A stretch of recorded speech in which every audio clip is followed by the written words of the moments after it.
Kerr, everyone. Hi, Kerr. Good morning or afternoon, as it may be. I hope you're all having a fantastic day. Morning, afternoon, evening, or the night. How are you all doing? Because for me... Well, I mean, let's just say my day has been a slight little bit, I don't know the best way to say this. There's been some stuff happening today that is very unfortunate. Hello? Chat box isn't working. Hi, Kerr, happy cat life. Scoozling, welcome to the stream. I hope you're doing well today, because, like I said, for me, I am not doing quite so well. Well, I mean, I am doing well, but something unfortunate has happened today.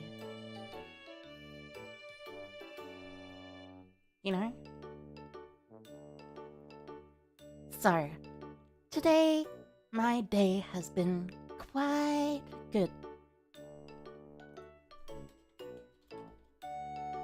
Well, let's see. Alright. Getting onto the thing that I was going to talk about. The big thing, the most important thing, which isn't actually very important. So, today, I slept a lot of the day,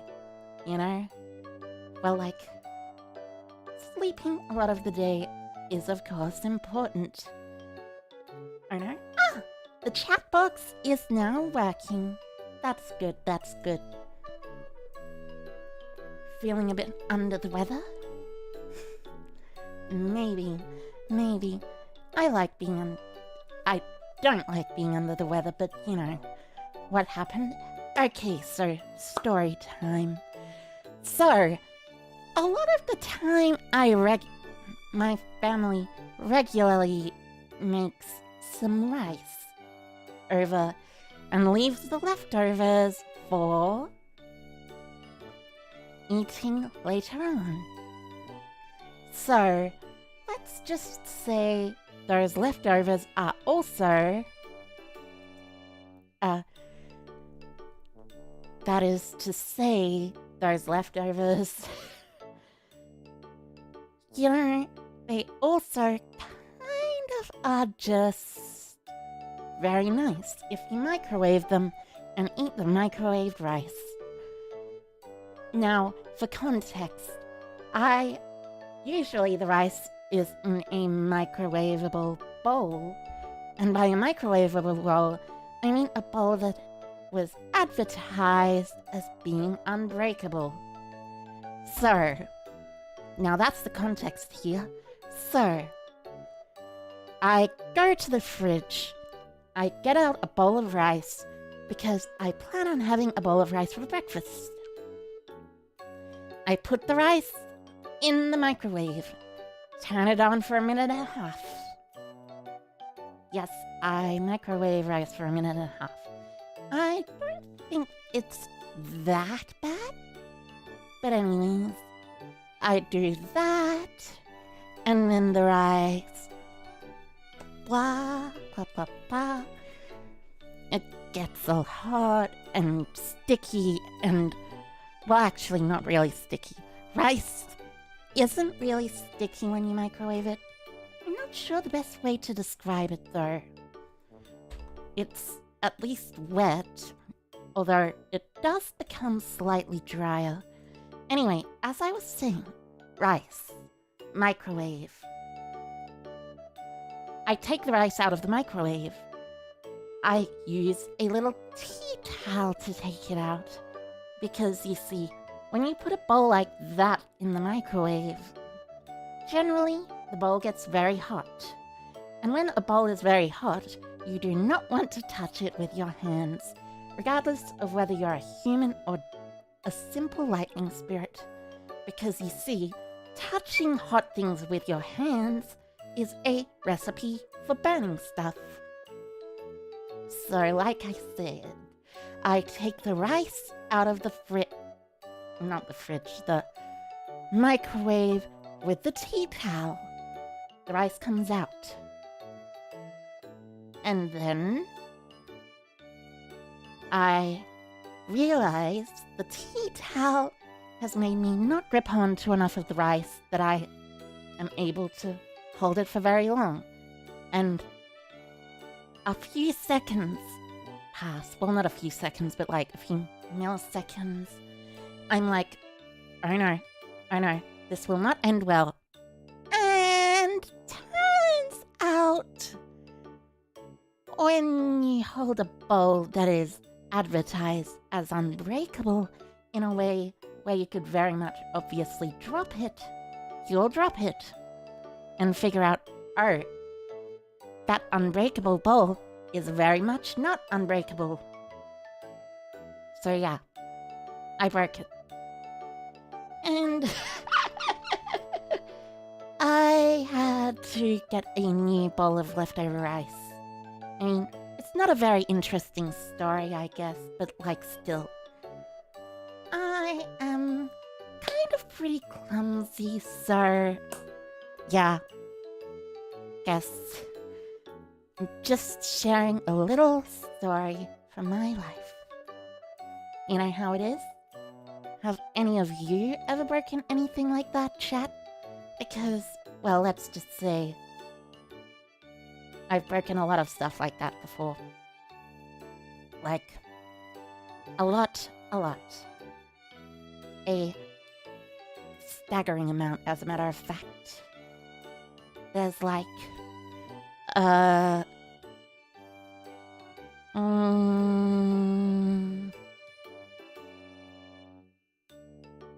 5, 10, maybe 20 things that I've broken like that before.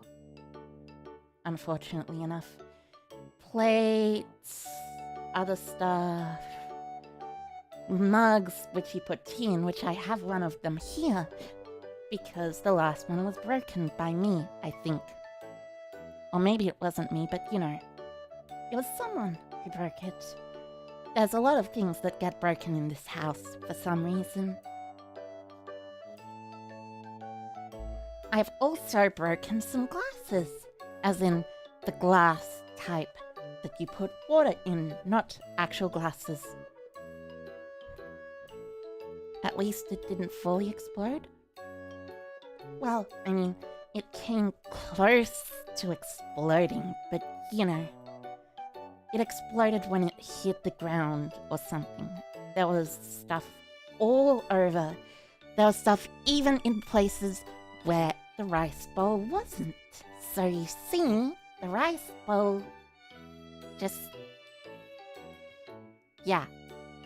There wasn't very much of a bowl left to be there. Anyway.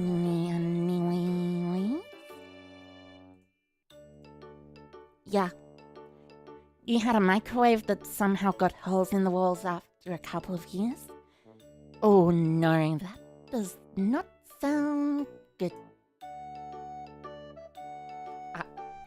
That is a very unfortunate thing. How would it do that, though, out of curiosity? How do microwaves put holes in the walls? Would it be something like the radiation or something? Is it seriously that hot, or is it the coolant or something? Your cats broke a lot of glass. Ah, it seems to be a, you know the word, a natural? No, it's not natural, it's native. A universal experience with anyone who has a pet. Happy Saturday, how am I today? Hi Haiko Kai Narukami. Hi Haiko, welcome. I'm doing well. Just talking about breaking stuff. Like, you know, breaking a bunch of things. Good morning. Hi Haiko, Ivan. Hi Haiko. Had smoke come out of the TV one time? Oh, that does not sound good, hey. I mean, like, of course smoke coming out of the TV doesn't sound good, like, Although, really it depends. Does the smoke come out of the TV when it comes to, like... Is the TV that the smoke is coming out of an analog TV, or is it a plasma TV? But, you know... If it's an analog TV, I mean, that makes more sense than a plasma TV. But if it's a plasma or digital TV, then, you probably need to exchange that TV for a different TV. We still don't know what happened. The microwave's walls? The microwave's walls? Maybe someone microwaved aluminum foil. Well, we pronounce it aluminium foil down here, but I know up in the other parts of the world, they pronounce it aluminum. Your cat's in heat, so she's meowing 24/7 or roaring. But right now she's asleep. Oh, cute. It was a plasma. Oh, God. So, I know plasma TVs work by having plasma in them, so that probably means the plasma containment system broke or something. Which means, good idea to get a new TV. Yeah. Speaking of the TV, your siblings would always break TVs from the ages of 5 to 10 because they would always pull out the cable? Why would you pull out a TV cable? Why not, like, pull out cables that are easier to reach? Like, generally, at least in my household where I come from, TVs have their plugs, in places that are at least hard to reach. I can't just go and pull the TV cord out of the wall. Although, I know there's something that you can, like, get wires for it. I don't know, though. Speaking about TV, you don't remember when's the last time you watched a television channel program anymore? You just watch YouTube and streams? Yeah, YouTube and streams have basically replaced a bunch of things with regards to, let's just say, all sorts of things these days. Personally, I kind of like that at the very least, though. Because, you see, like, the more you have of a TV, like, that is to say, TV stuff is kind of boring. At least the stuff on TV channels, at the very least. Because, like, you put on a TV channel, and generally it's either a game show, a sitcom, or something else that is bad. Children's cartoons and drama series have moved from, you know, daytime TV and nighttime TV to go on to streaming services like Netflix or HBO Max. And Netflix and HBO Max are, well, let's just say, not the greatest places to actually keep the content on. Because, you see, well, I mean, there's definitely been quite a bit of controversy when it's come to something very recently in the sphere of streaming services like Netflix and HBO Max. Because HBO Max, when it was acquired by Time Warner, all of a sudden decided, you know what? We will take down all these successful things and scrub literally everything from the archives or something. I don't know why they did it, but like, now people can't watch them. Not even cartoons, just all sorts of things. You know, kinda sad if you ask me. I just wish there was a place where you could go to watch anything and everything you wanted. and keep all the stuff up too, but I recognize that, like, servers and stuff exist, and stuff like that will not tend to happen.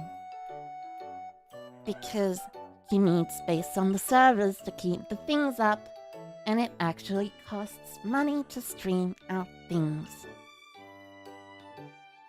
Just scrubbing things from YouTube is a bit, silly, Speaking of scrubbing, though, have you ever learnt something that you've wanted to scrub from your mind immediately? Because, well, I very, very recently have. Yes. Let's just say that. So, for context, I have recently been going to sleep downstairs at my house because my bedroom is empty. Well, to say empty isn't the best way to describe it, but it's got no bed in it that I can lie in. And it's important to lie in a bed to have a good night's sleep. So, with that context out of the way,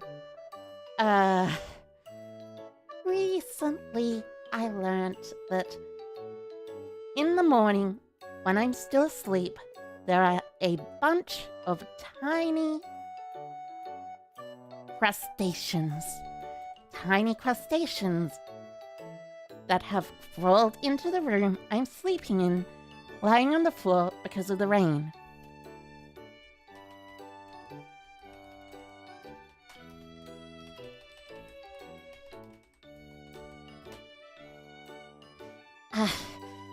Now, to clarify, I might just, let's say, share a couple of pictures of this little creature.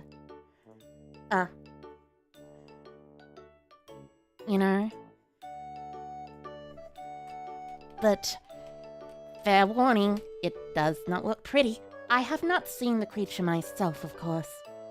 Fortunately enough, but let's just say it's a little bit scary, the idea of something coming into my room while I'm falling asleep.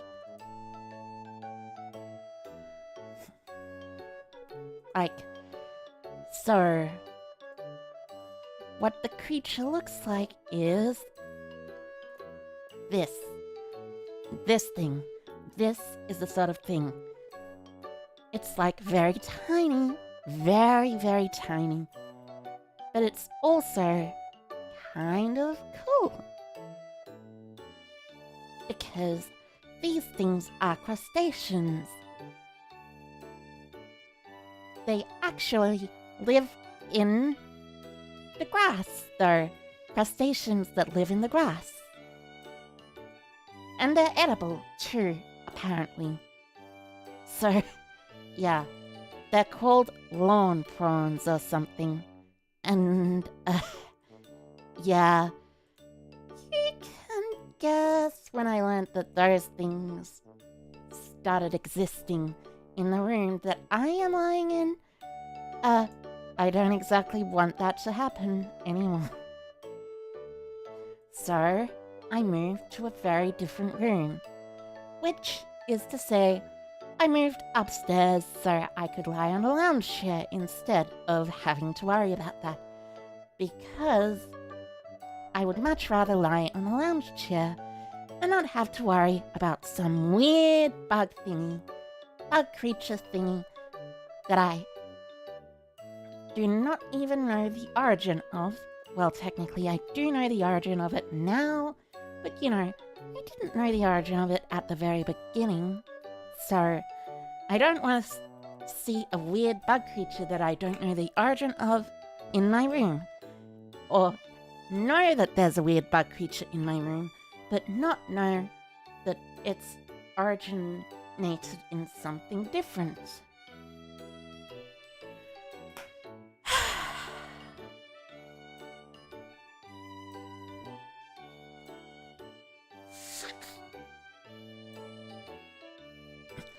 you always thank God every day for making insects or whatever that was tiny creatures.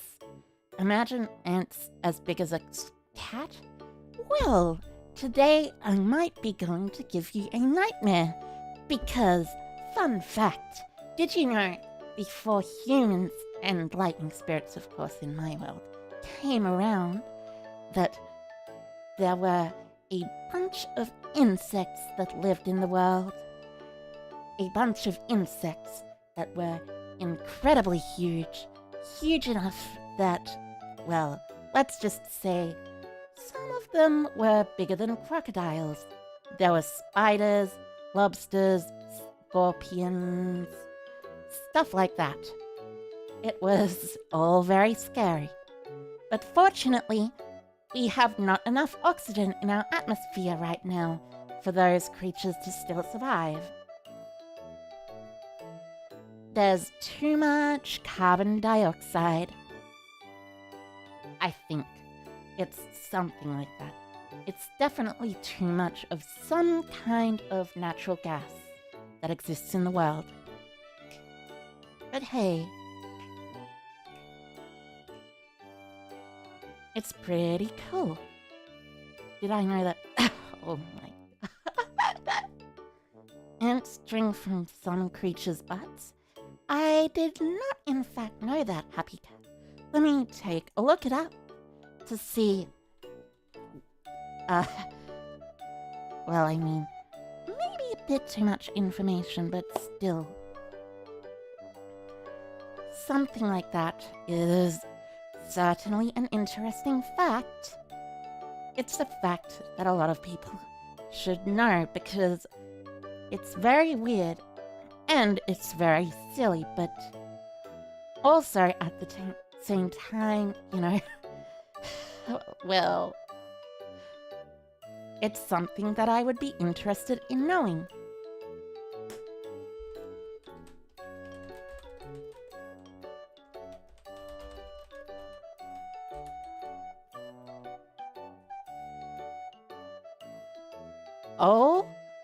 Oh, okay.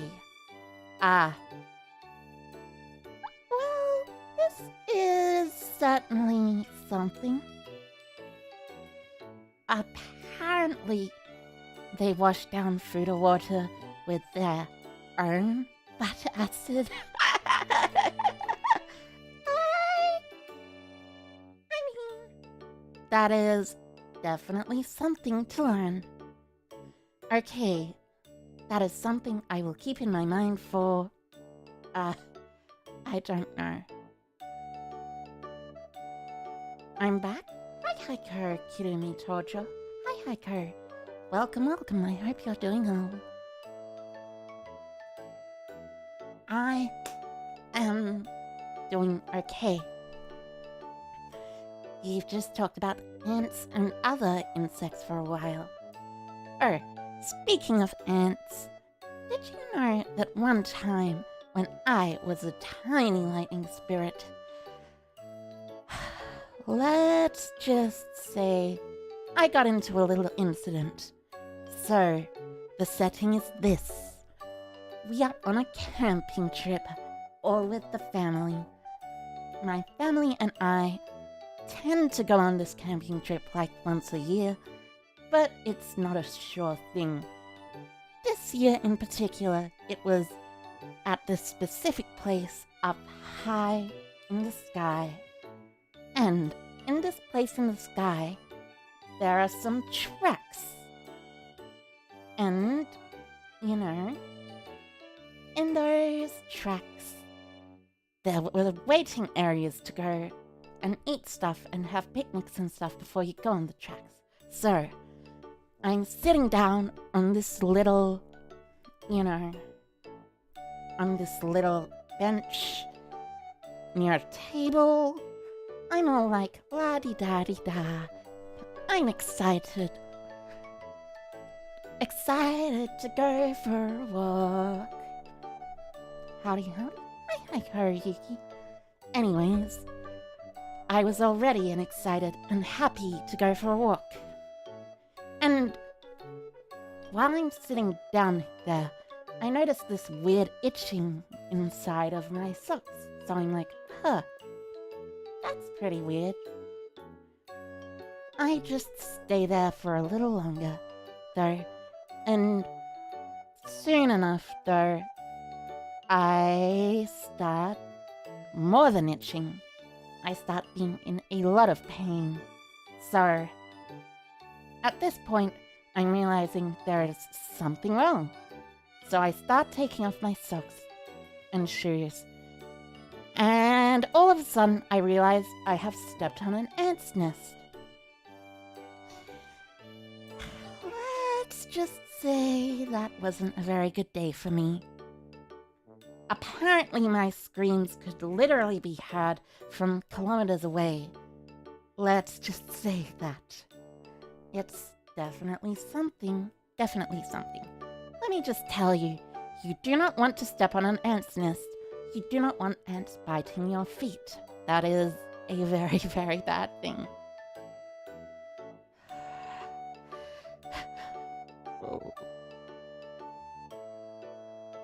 But I don't blame them for that. I was the one who was stepping on their nest after all. And they were simply existing. I don't want to, hurt any ants' nests that are simply existing. I'll just let them exist because, they're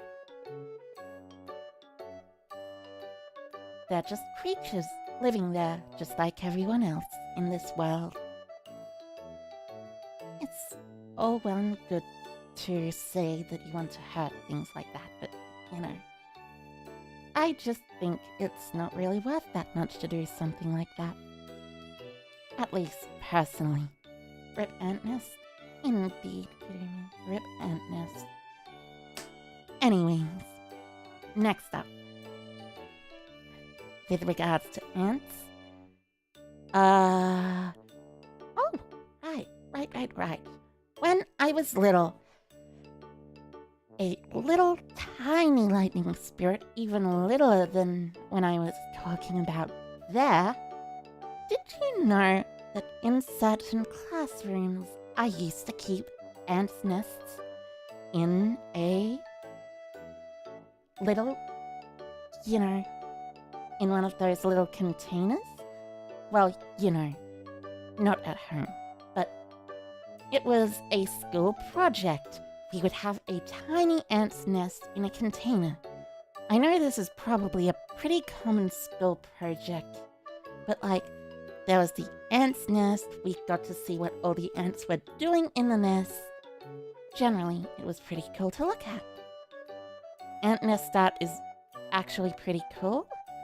Really? I didn't know that. That's pretty cool, life. That's pretty cool. I should look at some ant nest art sometime. I wonder though. I mean, you've obviously seen those pictures of spiders spinning their webs when they have, been using mind-altering substances. Well, been given mind-altering substances by scientists. I wonder if ants creating ant nests would do similar weird structures in their ant nests when they're using mind-altering substances or given mind-altering substances by scientists. That would be pretty interesting to see. Although, I'm not exactly sure how it could be seen, as a matter of fact. But I'm pretty sure it would be cool to look at. If you haven't seen the mind-altering substances thing, well, I would suggest you look it up because it's pretty cool. Did you know that spiders get drunk off of caffeine? That's a very, very fun fact.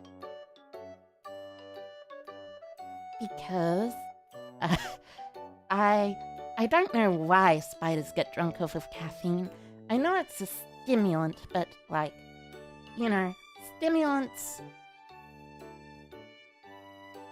don't always get you drunk, but they do apparently get spiders drunk. Nature is wild. Indeed, life. Indeed. it's one of the wildest things around. Because, in fact, if you're going into nature, that means you're going into the wild. I like the wild. I've never ventured out into the wild, you know, but the wild of where I live right now, Australia, is actually pretty cool. It has a bunch of different creatures that live in it, both in the, like, say, you know, the actual forested areas and also all of the outback areas. So you see, in the forested areas, there are all these amazing kinds of mammals and stuff. Like, for instance, there are bilbies. Bilbies are absolutely adorable little creatures. Let me just pull up a picture of one of them now. So, this is what a bilby looks like. Hold up. Just wait a second. Image. Okay. Browse. And there we go. So this is a bilby. Tiny, tiny, adorable little things that live in the grass. Or not necessarily the grass per se, but you know, it's very adorable. As a matter of fact, bilbies are one of Australia's favourite animals. There are also wallabies, which are basically tiny kangaroos. Like kangaroos, but also tiny. Just passing by today since it's 1 a.m. here. Hello? Hi, Hiker, Alfonso. Hi, Hiker. Welcome. But yeah, as I was saying, bilbies, absolutely adorable. Then, wallabies too. It's like a rat and rabbit fused together.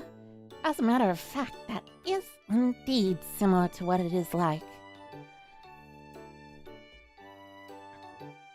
Also, for wallaby, let me bring up a picture of it compared to a kangaroo. Because there are definitely very big differences. So, like, you see, the one on the left is, as far as I know, a wallaby, while the one on the right is a kangaroo. As you can see, kangaroos are a lot taller and have a lot longer legs than wallabies. But the wallabies are, let's just say, cute little creatures. And then there are the nightmare creatures of the Australian outback. Did I know that cats can be friends with dogs? Indeed, Happy Cat. I did indeed know that. The dogs and cats can be friends and do whatever they want together. As for nightmare creatures of the Australian outback, however,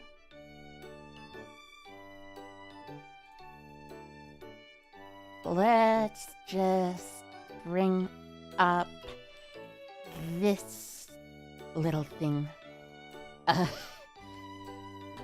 Get ready, because if you've seen this before, well, it'll certainly be something interesting. So this is the cassowary. The cassowary is, well, let's just say they are a flightless bird and probably the closest living relative to a velociraptor. They are absolutely nightmarish and really, really scary. You can't believe the fantastical creatures from Ty the Tasmanian Tiger are real? I mean, Tasmanian tigers are also real, but you know. But also, speaking of Tasmanian devils, they are not actually that bad. Let me just bring up a little picture of one of them. The thing about Tasmanian devils is the reason they are called Tasmanian devils is they are because they sound like devils when they scream.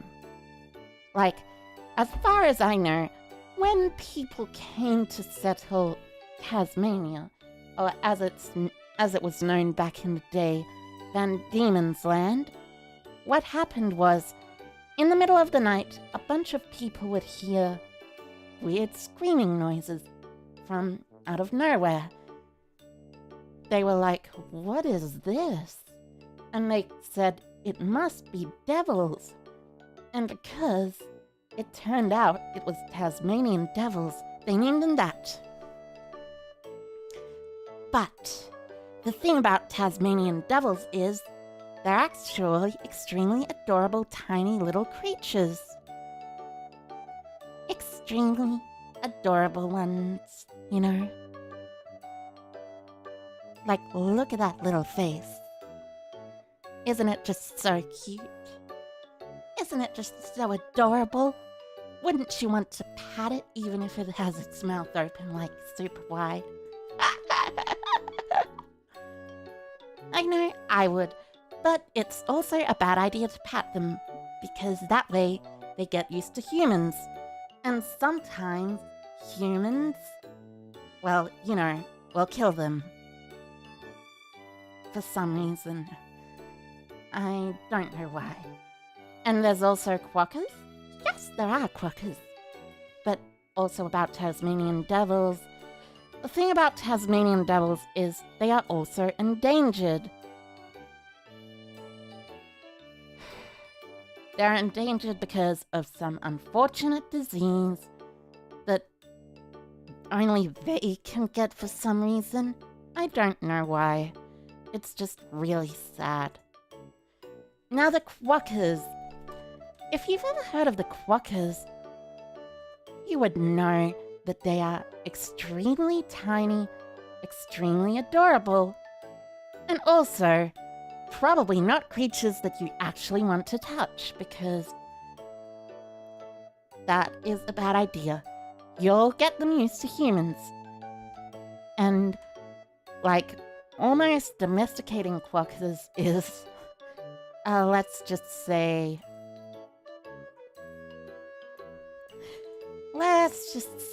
people got very angry at domesticating them.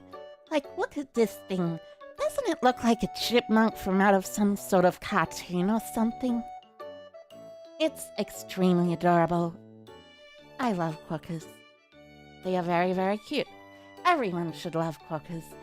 But everyone should love quokkas from a safe and respectable distance. Because you see, quokkas, while adorable, are creatures of the wild, and therefore shouldn't get used to being treated or patted like that.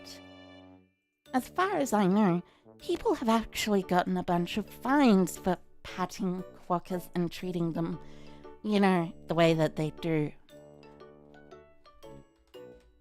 I think it's like in the hundreds of dollars.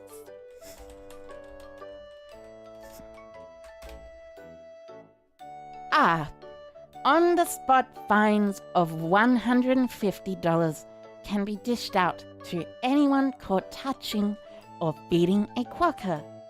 So yeah, you probably do not want to do that. There's also Australian possums, which are very different to the rest of the possums in the world. The rest of the possums are mammals. Australian possums are marsupials. Yeah. There is a very big difference between marsupials and Australian. I was gonna say marsupials and Australians, but you know, I mean marsupials and mammals. But there is a very big difference between marsupials and Australians. That being, the marsupials are actually smart. I'm Australian, I can joke about this. Anyways, as for marsupials, you know, they're very cool. Why would you even want to eat that? Eat the quokkas? By feed, what it means is you give food to the quokkas. You don't want to feed the quokkas. That would not be very nice to the quokkas, because if you have like approximately, you know, this much money, then the quokkas will not be a good idea to touch.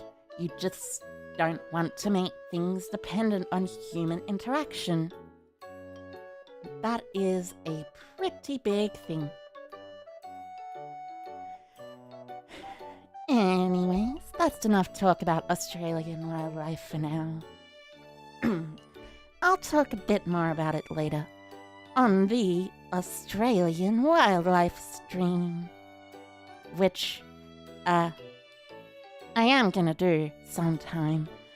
Not necessarily this week, but like sometime next week, maybe. Anyways.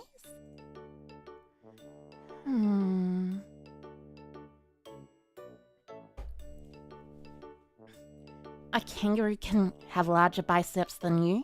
They get buff. Indeed they do, Alfonso. Indeed they do. Although, I will note you said you're just popping in, but you've been here since you said you're just popping in, so maybe you should go to sleep.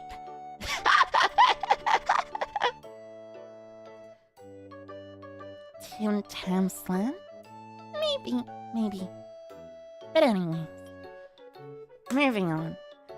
So, you know the Yu-Gi-Oh! Trading card game?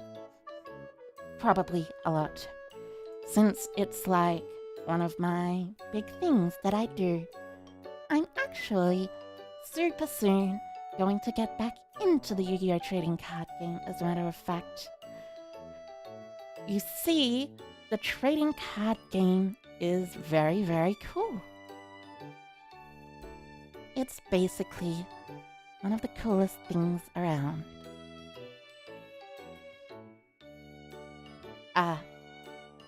Yeah. That is to say, I'm getting back into it super soon. I've almost got a complete competitive deck for it, as a matter of fact. Also, speaking of the trading card game, today, the Oceanic Championships are actually happening in New Zealand. Which, I mean, let's just be honest.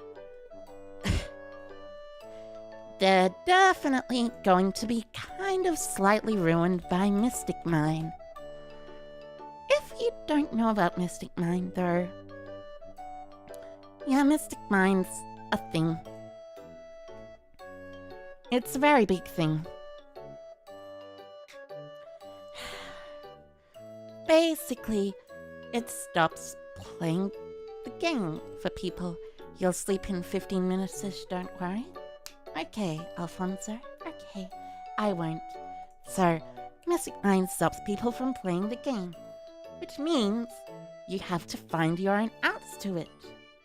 Which means, basically, you have to draw a bunch of cards from your deck, and then do a bunch of other things. It's a very weird thing. It's very, very silly. It stops any effects, any attacks, and any battle damage. Well, not any battle damage, but it stops any attacks from the one with more monsters, you know?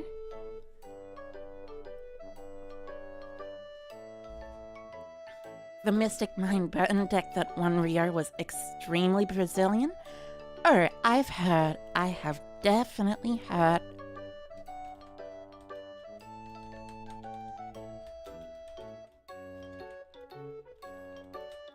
Anyways, I have considered several outs to Mystic Mine. But, given the deck that I am playing, as a matter of fact, let's just say, it should have some difficulty with Mystic Mine. Pay-per-year is actually pretty affordable when you know the budget alternative. Indeed, as a matter of fact, indeed. It's genuinely one of the more affordable card games right now. Unfortunately, the best decks will generally be top decks. And top decks generally cost a lot of money. Because if you have to pay a lot of money to play something, then, well, you know. You like Stall here? Not Time Stall Cowboy for game, but other stuff like that? Indeed, indeed. MBT played his Broke Boy series with a bunch of cool cards? He did, as a matter of fact. Play a bunch of cool cards on his Broke Boy series. Labyrinth looked like a fun control deck, but then you saw how much their Stratos is. Yeah. And that's not even talking about how much the top decks are expensive. Like, for instance, let's say you wanted to build Sprite. To build Sprite, you need 3 copies of everything in the main deck, which, minus 1 card, really isn't that expensive. And you also need 2 copies of the extra deck cards, as well as 1 totally awesome, which is decently expensive, but not that much. And then you get to the 3 copies of Sprite Blue, which costs more than your entire deck 3 times over. You can probably see why people complain about how expensive Yu-Gi-Oh! Is when you think about it that way. Hi, Kokoro. Hi, Ko. Welcome. We're just talking about the Yu-Gi-Oh! Trading card game right now. As a matter of fact, for me though, I am planning on playing T-Elements. T-Elements, if you haven't heard of them, well, let's just say they are a very strong combo deck. Extremely combo heavy. They allow you to essentially draw a bunch of cards, make this huge board, and even when your opponent Dark Ruler no mores you, you can still win. Anyways, good night, Alfonso. But yes, I did watch the Mutant Fish deck on MBT's channel. He's correct in that Coelacanth definitely does die to a lot of interruptions, but you'd be surprised at how resilient it is. However, the Mutant deck is genuinely a lot better than the Coelacanth build, mainly because the mutants actually do something, but it's still also worse than simply summoning Fish of the Deep. Summoning Fish of the Deep Beyond is simply just worse than summoning a, other card. And by another card, I mean Topologic Zeroboros. Topologic Zeroboros simply just wins you the game because it's a lot bigger than Fish of the Deep Beyond, and it's a lot stronger than Fish of the Deep Beyond because it also comes back during the standby phase and can lock your opponent from link summoning entirely. You pulled Sprite Blue last week and you trade it for the new tier spell. You have the playset of the field now? Nice life. Congratulations, that's good to hear. I personally do not have a playset of the Tear Field spell, though I am planning on playing it without the field spell, which is just as accessible and just as good. It just doesn't have the field spell, unfortunately enough. Playing it without the field spell is a-okay though. It just reduces the consistency by a bit and makes it a bit less likely to pop stuff. Anyways, speaking of Yu-Gi-Oh! And speaking of Telements, did anyone see the Slifer card that came out? Well, you know, the Slifer card that is coming out in the tins. Because, let's just say, I saw the Slifer card that's coming out in the tins, and well, it's definitely a very good card. It's a very, very good card. The new support? Indeed, indeed. Konami decided to release... Well, let's just say they decided to release Card of Sanctity on a trap card that also special summons Slifer and searches Monster Reborn from the graveyard. Fair and balanced cards, everyone! Legal Card of Sanctity is very funny. Indeed it is. Indeed it is. Though it is a trap card, so, like, I mean, it's not necessarily that good.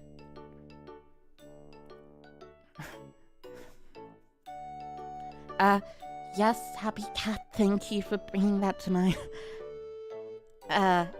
to my thing, but you don't need to. Simply keep repeating the stuff. There is a rule.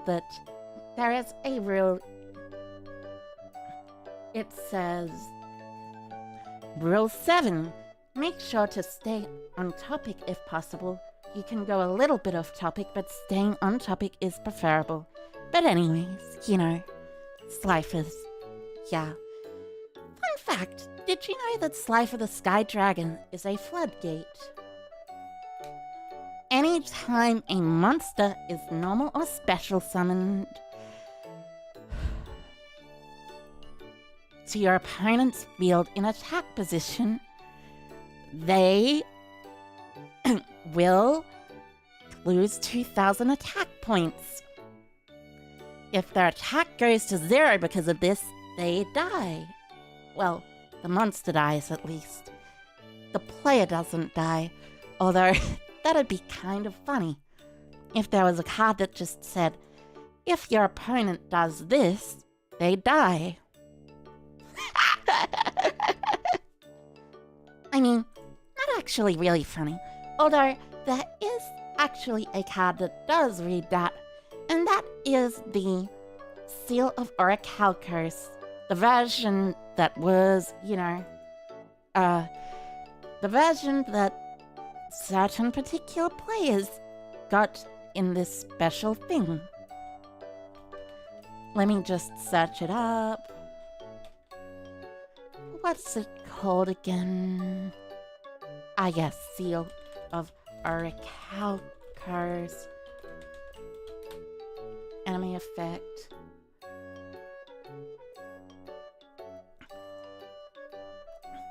Not the wiki. Wikipedia. Wikipedia is a lot better than the actual wiki. So, there's the UD primer of the Seal of Orichalcos. Slifer gonna be a sprite killer? Indeed, indeed. It's genuinely a pretty good card against sprite, since they do actually have to normal summon, from what I know. It's not necessarily going to be the best deck in particular, but I will see people playing the Slifer deck. Also, you can probably see this mouse cursor. I don't know what's happening with that. Anyways, Seal of Orichalcos.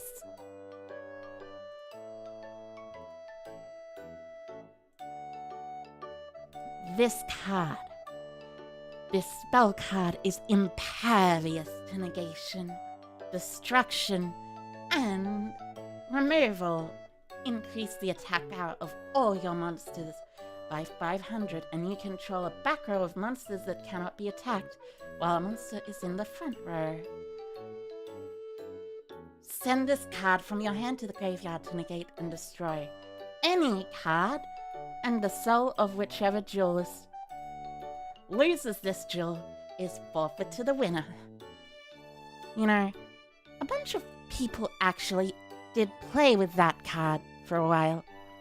It was like, there was this little promo thing where really good players could play,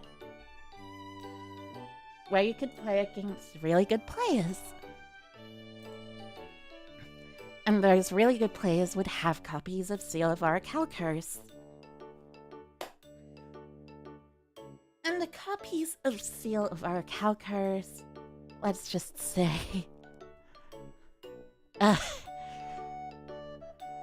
well, they didn't actually do what they said they did as far as I know, but still, it was kind of funny. You're like, don't worry about it. Do not worry about it, Finale. It's fine. It's fine. You don't have to apologize. I don't mind anyone being late so long as they are here. As long as someone is here, let's just say I'm happy. You really said time to lose your soul, Naz? Indeed, indeed. How do you enforce that last effect? Well, I mean, technically it's not actually a legal card to play. You can theoretically play the actual Seal of Orichalcos card, but it is illegal to play the actual Seal of Orichalcos card that has the actual anime effect, because that was never printed in the actual TCG. Honestly, the TCG, yeah. It has some stronger cards than that, though. To be honest, I have a feeling like, let's just say, Mystic Mine is probably like the real-life equivalent of playing against someone playing a Seal of Orichalcos. Because, like, you have Mystic Mine. It's a field spell that everyone who is anyone has to play and has to have a counter to. So, like, yeah. Mystic Mine sure is an interesting card. To say the absolute least. I like it as a card in certain scenarios, but I think Mystic Mine should be banned. It is not a very fun card to play against. It invalidates a lot of decks' plays. Mine actually does steal your soul. It's an unclassified effect. Ah yes, unclassified effects. Of the same type as DDD Dawn King Kali Yuga, and of course, Azathoth.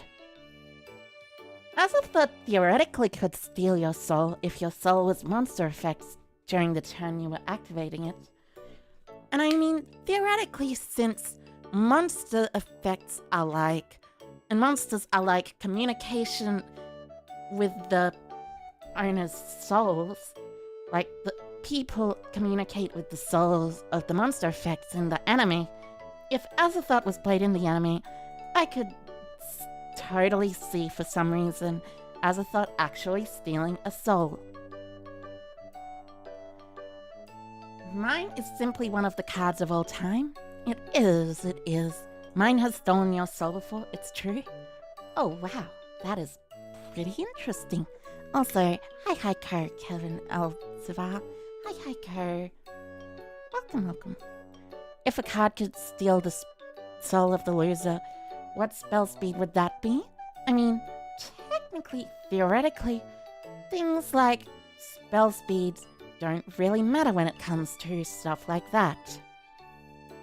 Like, if a card did say it steals the soul of a user, the card would not be very, let's just say very good. Because it would be like, it would be like one of those alternate win conditions. And alternate win conditions are all pretty bad, in my opinion. Sorry, Yuma. Azathoth steal. Yeah, Azathoth simply steals your soul. Rip in peace, Yuma.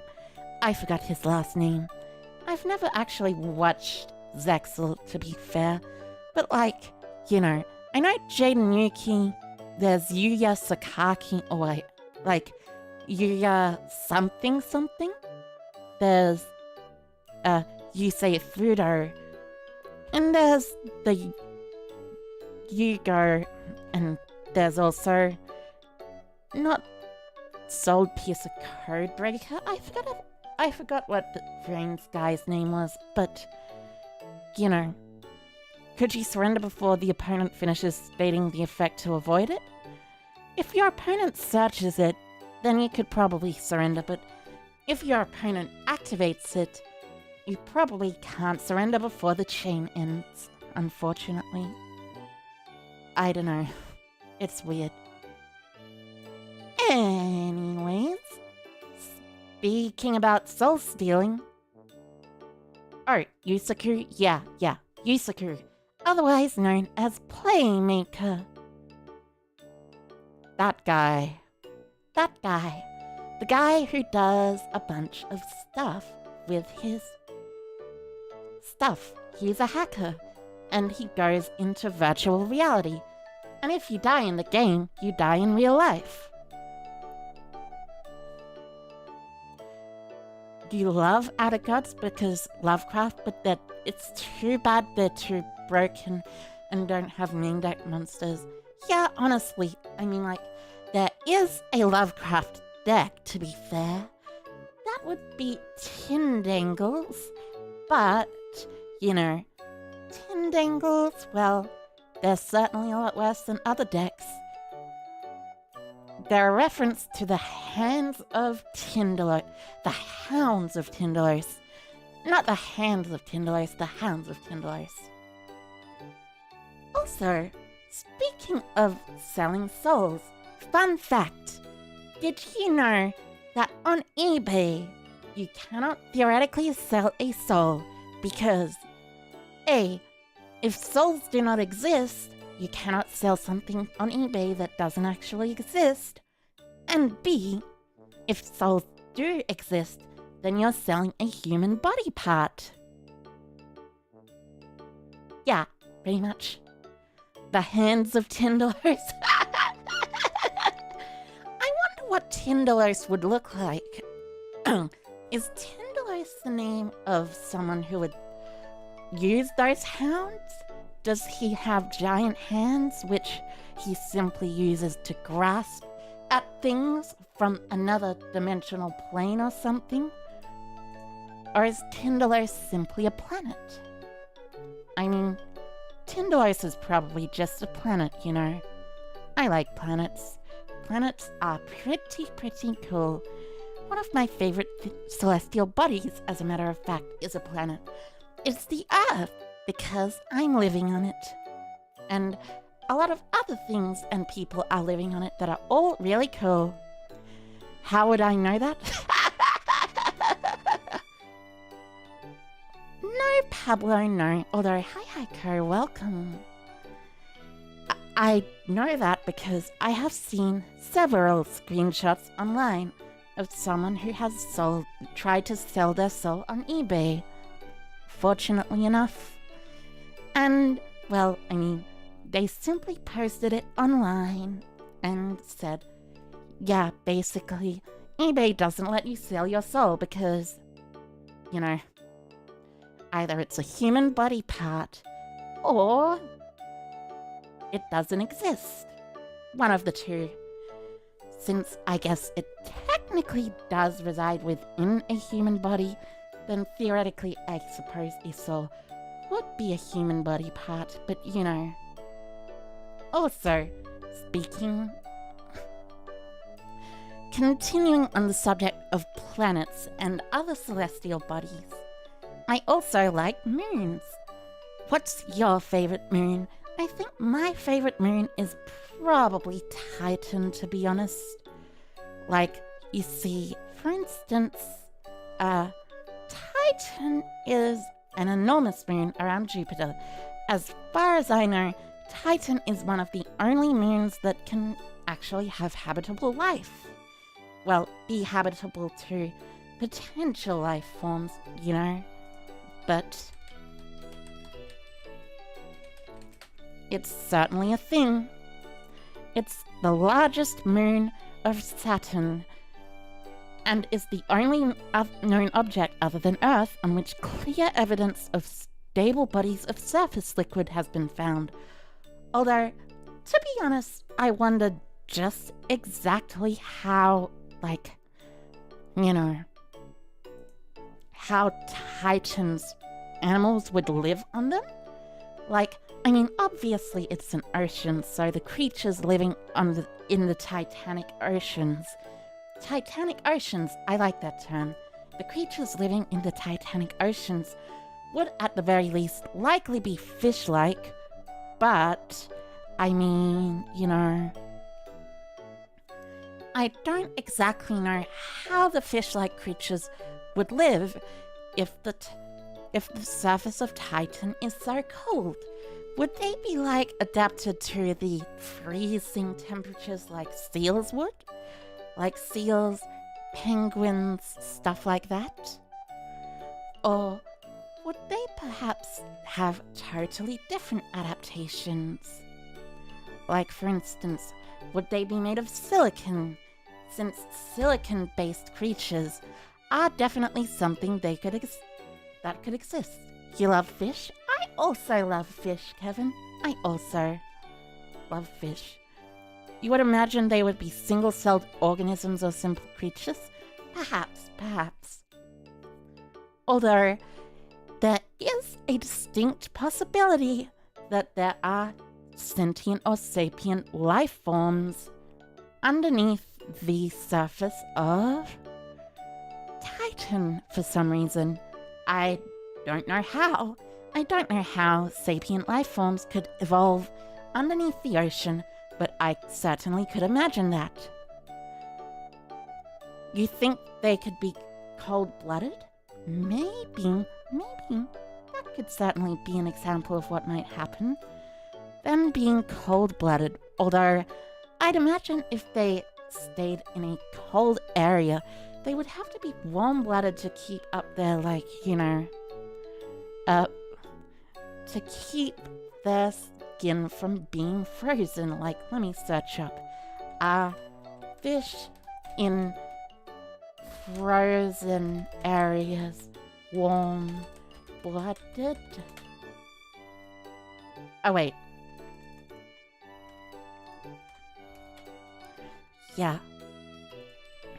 It's not exactly true that all fish are cold-blooded. There is one fish that is warm-blooded, but it's specifically warm-blooded because it is going down to the deep ocean depths, which is a fun and interesting fact.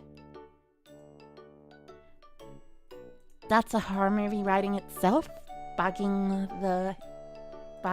those creatures. Yeah, I wouldn't be surprised. That is definitely within the realm of a horror movie.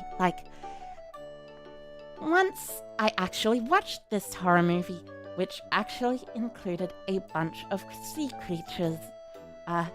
Sea creatures that actually already exist. They are called, I forget the name, but it was definitely some kind of crustacean.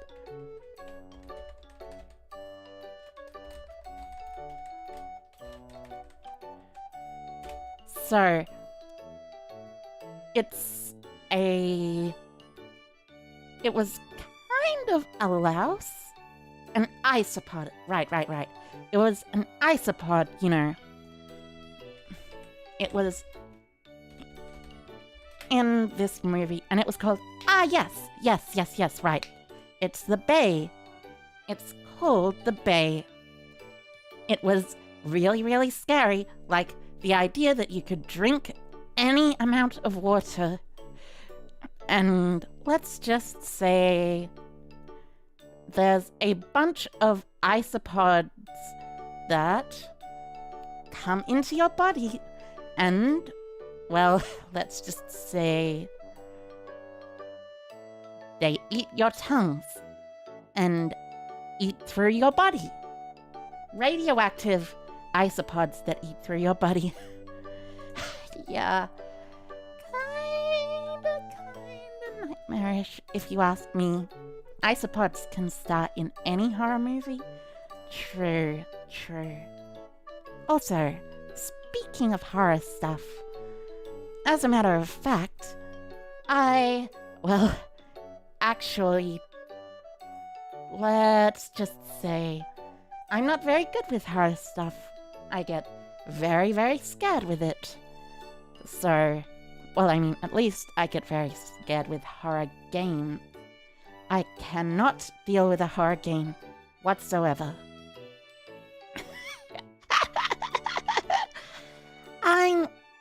Let's just say I am like those people who you see playing horror games and playing up all their scaredy catness.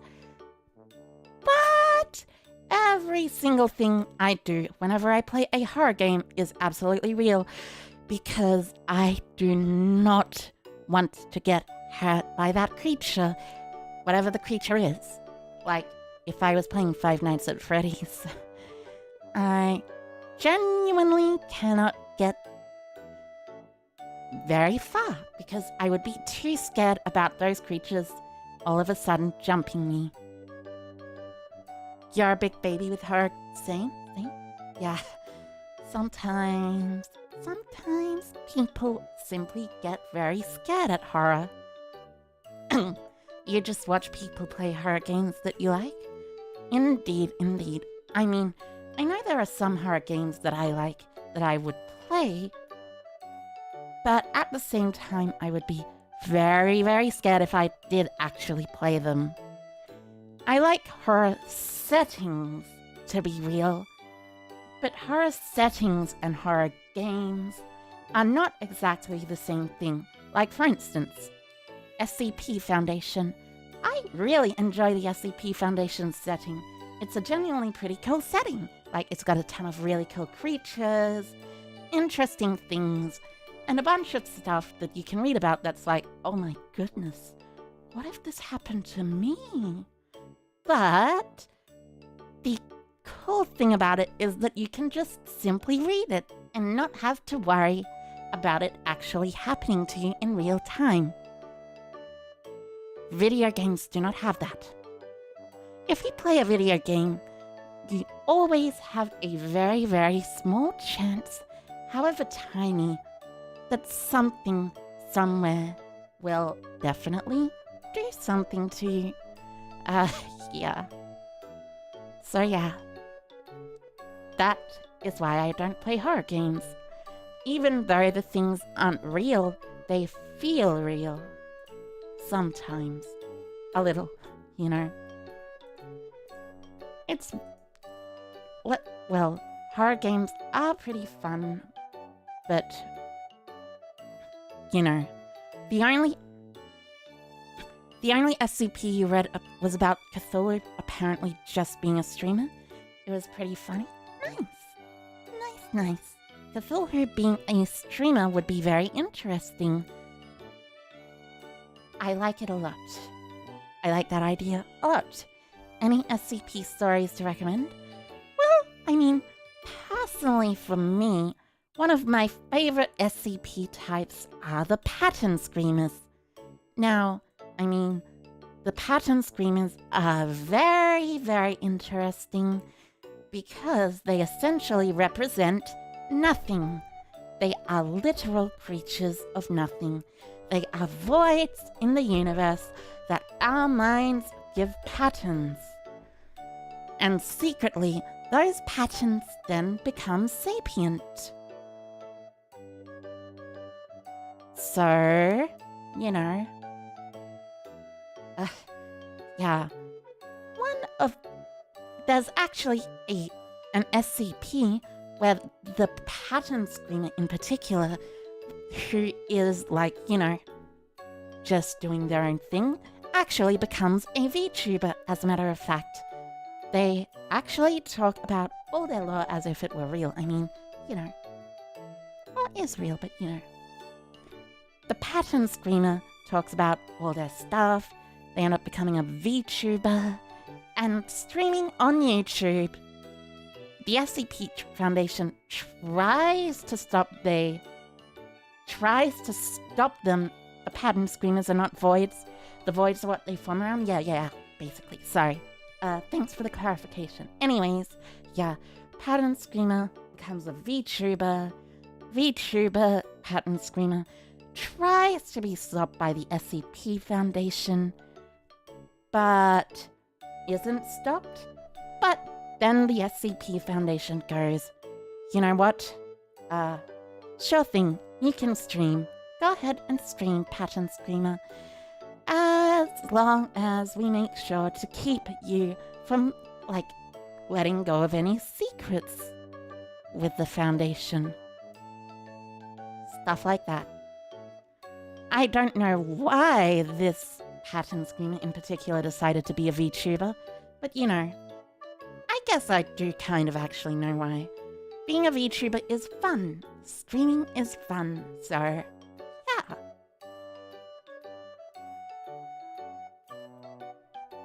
Those sound like Mr. Meeseeks?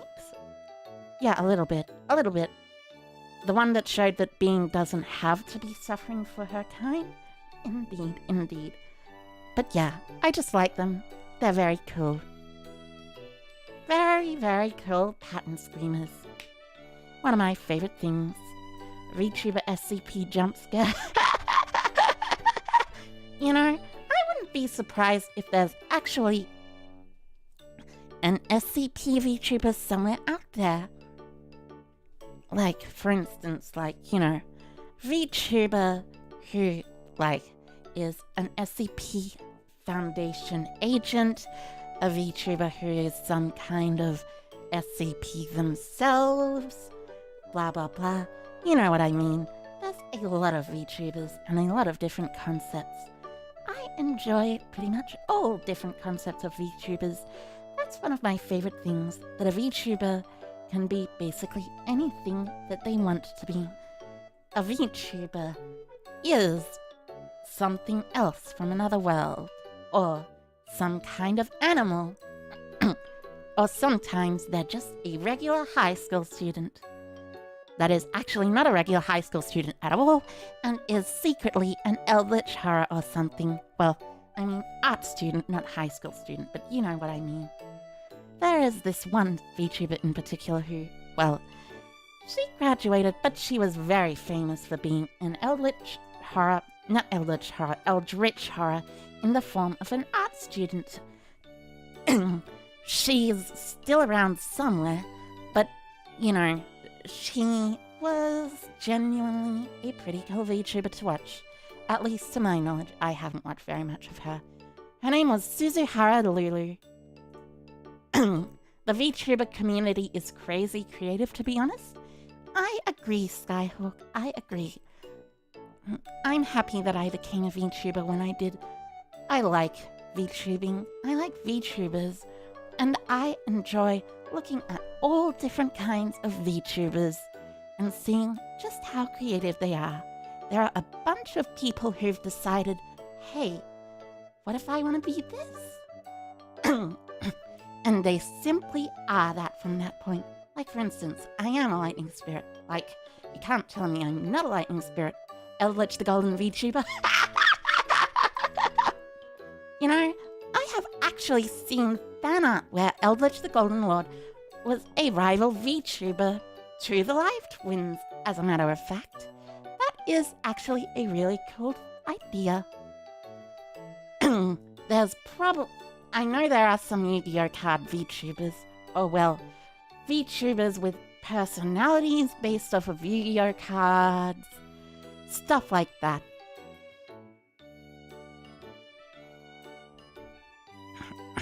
At the very least, there's Mask, who they were known as Mask for a while, but I think they changed their name recently to just Neko. Eldritch is a big Live Twins fan.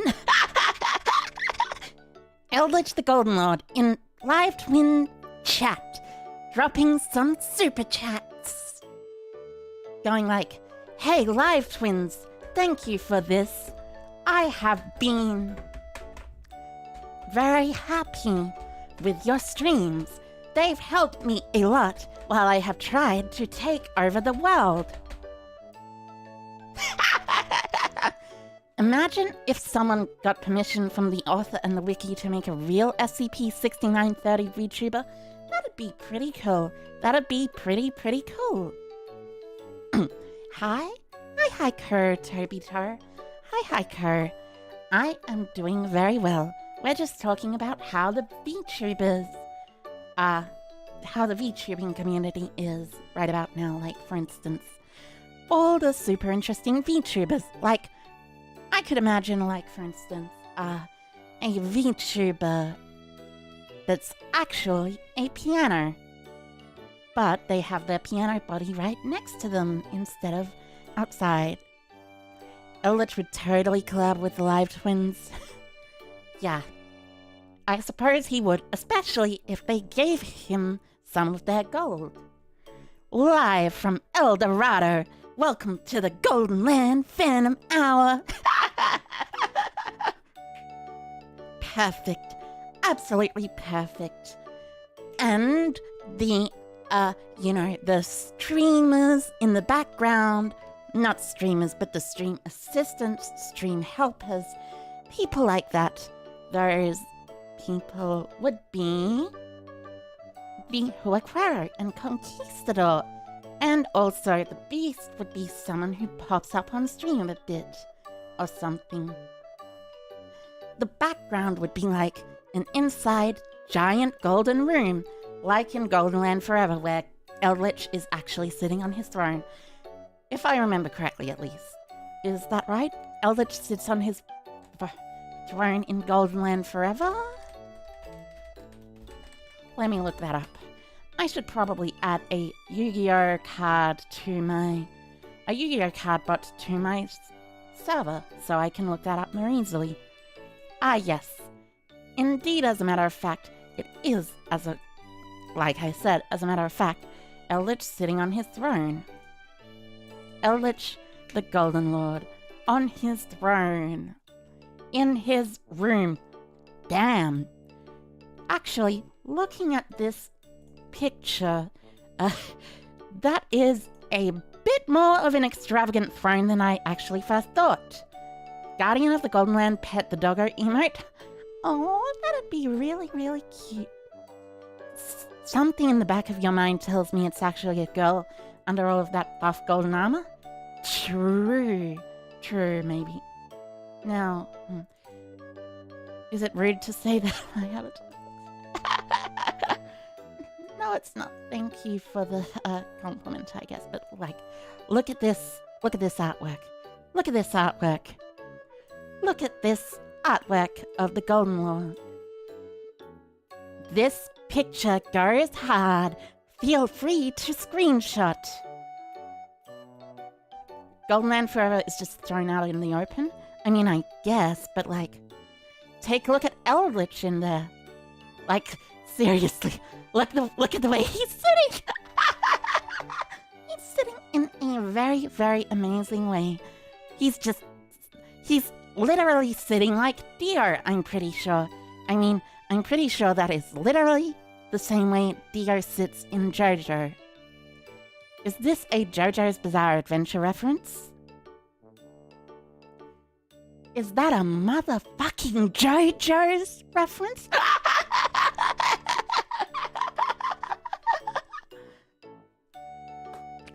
God, I love JoJo's.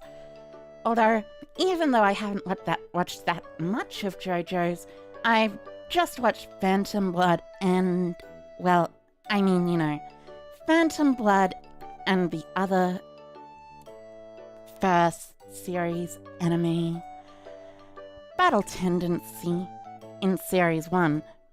Both of them together make Series 1 up, you know. Kono Eldritch da. Kono Dio da. Jojo. Sora Chakari Ochita. Rakatsuna Hashika. Do I play Virtual World? Yes, as a matter of fact, Gamer Fox, I do. Yes, thank you. It is a very fun deck.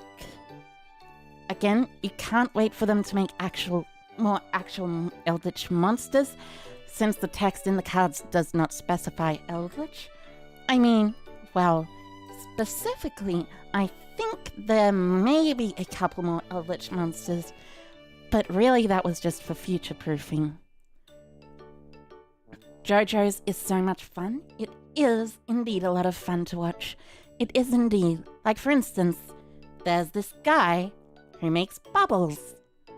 And those bubbles pop and damage vampires for some reason. Someone had a, dove stuffed into their mouth. Punching a frog into a brick thing without the frog dying, but the bricks breaking too. You know, started watching JoJo ironically because of the meme, ended up really hooked to the series. Yeah, I'd imagine that's generally the case for a lot of people who like to watch JoJo. Maybe we can do a JoJo watch-along sometime. That'd be very cool. I'd like to watch JoJo with you. With chat. That'd be very, very nice. But anyways, Eldritch monsters. Speaking of Eldritch monsters, there is one other Eldritch monster, which is Eldritch the Mad Golden Lord, which you can actually revive with Sanguine or with the Quick Play White Elixir. And if you have no other monster on the field, one Eldritch monster or one Golden Lord Golden Land card, that text is clearly a tease for some more fancy monsters with heals. Indeed. Indeed. I love the Eldritch monsters. They are very, very cool. Very, very, very, very, very, very cool, as a matter of fact. But yeah, one of my favorite Eldritch monsters is... Eldritch the Golden Lord. Since that's only one of the two Eldritch monsters. From a great YouTube comment, Joseph Joestar in a nutshell, Elon Musk is not the first person who sent cars into space. True. True, true, true. I wonder, actually, was Cars from the JoJo's Bizarre Adventure series what cars in the modern day were named after? Did they have some secret... in the JoJo's Bizarre Adventure universe, was cars the only thing named after? You get what I mean. Were cars in the JoJo's Bizarre Adventure universe named after the person Cars? Because I could imagine that actually being the case.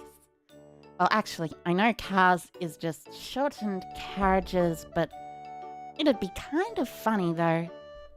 Eldritch is only fun to face if they're not spamming floodgates. Yeah, I like Eldritch. It's a bit of a pretty fun deck. One of my favorite decks, as a matter of fact. Well, not actually one of my favorite decks. I did play Eldritch back when, say, the Eldritch Link Synchro deck was a thing, you know? But...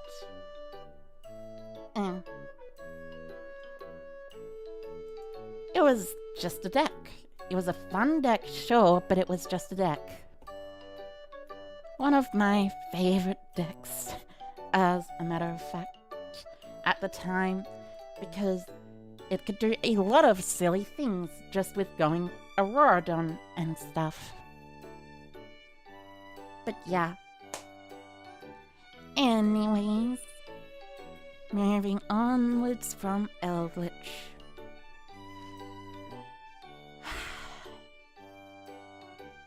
There's not actually much I feel like I want to talk about.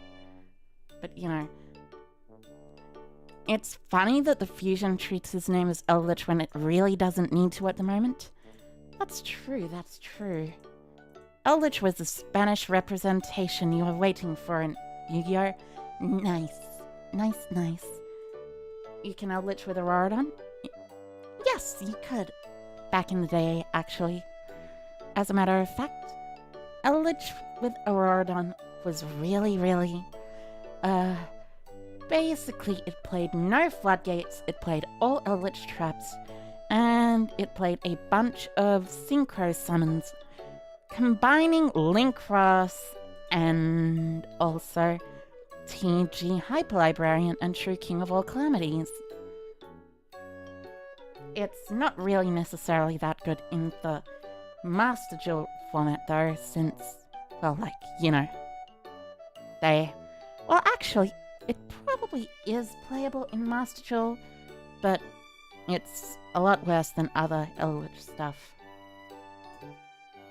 Anyways. Well, actually, yeah. It probably is very playable, but it's also worse than token stuff, which is adventure stuff. Adventure stuff is probably the better deck in that regard. Yeah. Anyways, I think I have kind of just burnt out of talking for the night, so I hope everyone had a good day, a good night, and a wonderful evening, and a fantastic morning as well, because I certainly did.